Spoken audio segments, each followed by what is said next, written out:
High বন্ধুরা, একবার তোমাদেরকে লাল পটলগুলো পুড়িয়ে তোমাদের মাখা করা দেখিয়েছি। আবার এই পটলগুলো দেখো আমি ভেজে বাটা করবো।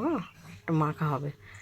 দেখো আমি মাঝখানে চিড়ে দিয়েছি, কারণ গোটা দিলে ফেটে গায়ে আসবে, তার জন্য আমি এটা চিড়ে দেওয়া হয়েছে।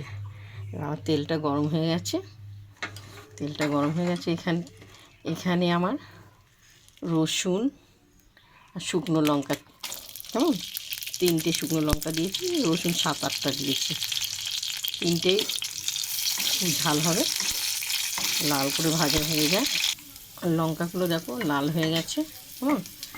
এরপর আমি পটলগুলো এক এক করে ছেড়ে দেবো, ভাজা হবে, খুব সুন্দর লাগবে।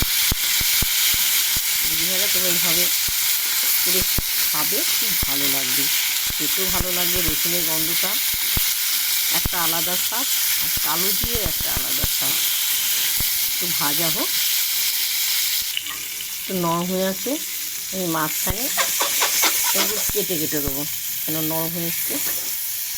ছোটো ছোটো করে দেবো, লাল লাল করে ভাজা হবে, খুব সুন্দর গন্ধ বেরোবে। তারপরে আমি এটা মিক্সার মেশিনে বাটা করবো, সুন্দর লাগবে খেতে। পোড়া খাওয়া যায়, বাটা, ভেজে বাটা, আবার কাঁচাটাও, পাকাটা খুবই ভালো লাগে খেতে। দেখো লাল লাল ভাজেছে, স্বাদ মতন একটু নুন দিয়ে দিলাম। এবার আমার হয়ে এসছে, এবার আমি নামাবো। দেখো আমি নামিয়েছি, খুব গরম, 10-20 মিনিট একটু ঠান্ডা হবে, তারপর মিক্সচার মেশিনে দেবো। কেমন তারপর ঠান্ডা হয়ে গেছে, 10-20 মিনিট হয়ে গেছে। এর উপরে আমি ধনে পাতা দিয়ে দিলাম। কেমন এরপর আমি মিক্সচার মেশিনে দেবো। দেখো আমি মিক্সচার মেশিনটা দেবো, মিক্সচার মেশিনটা আমি চালাবো। দেখো আমার এই হয়ে গেছে, দেখেছো খুব সুন্দর লাগছে দেখতে, খুব সুন্দর দেখতে হয়েছে না। এবার আমি প্লেটে ঢালবো। কেমন প্লেটে ঢালবো, সম্পূর্ণ প্লেটে ঢালবো। দেখো এরপর আমি কাঁচা তেল বেশি করে দিয়ে দেবো। কেমন কাঁচা তেলটা দিয়ে দেওয়ার পরে চামচ দিয়ে নেড়ে চেড়ে দেবো।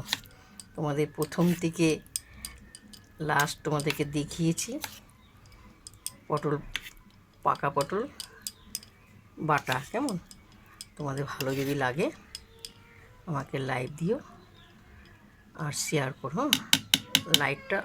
লাইভটা অবশ্য দিও। কেমন দেখো গরম ভাতে খুব সুন্দর লাগবে খেতে, অপূর্ব অপূর্ব খেতে, মানে চেটে পুটে হাত খেতে ইচ্ছা করবে, জানো, অসাধারণ অসাধারণ।